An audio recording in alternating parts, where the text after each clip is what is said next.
আসসালামু আলাইকুম। আঙ্গুরের যে জাত সম্প্রসারণ হচ্ছে সেগুলোর ভিতরে বাইকুনুরটা আমরা দেখেছি খুবই সম্ভাবনাময় একটা জাত। হর্টিকালচার সেন্টার কেওয়াটখালী ময়মনসিংহে আমাদের সম্মানিত উপপরিচালক স্যার আছেন। স্যারের উপস্থিতিতে আমরা একটু খেয়ে দেখবো এবং আমাদের ব্রিক্স মানটা দেখব। এটা বাইকুনুর জাতের আঙ্গুর। আমাদের ময়মনসিংহ সহ দেশের বিভিন্ন প্রান্তে আঙ্গুরটা খুব ভালো হচ্ছে, কারণ আঙ্গুরটা স্বাদও ভালো, মিষ্টি। আমরা এটা আসলে ব্রিক্স মানটা টেস্ট করবো, আজকে টেস্ট করে সবাইকে দেখাবো। আমরা আমাদের এই হর্টিকালচার সেন্টার কেওয়াটখালীতে মাতৃগাছ রোপণ করেছি অলরেডি। আমরা আগামী বছর থেকে এই জাতের আঙ্গুরের চারা দিতে পারবো।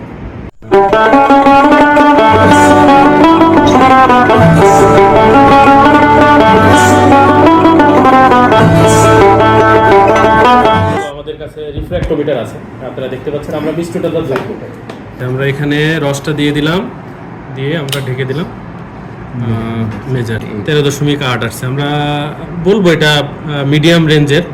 তো আমরা আরেকটা টেস্ট করতে পারি।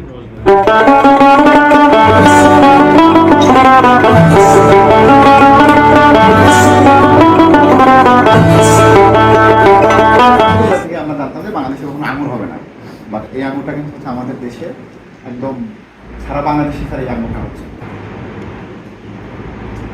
আলহামদুলিল্লাহ, বাংলাদেশের মাটিতে হওয়া আঙ্গুর ফল টক, এখন এই কথাটা আবার মিথ্যা প্রমাণিত হয়ে গেল। এটা বেশ মিষ্টি, গাছ থেকে নিয়ে আসা, তারপরে হচ্ছে এখানে আমরা টেস্ট করতেছি। তো বাংলাদেশে এরকম আঙ্গুর হচ্ছে পাওয়া যায় অথবা উৎপাদিত হয়, এটা অবিশ্বাস্য।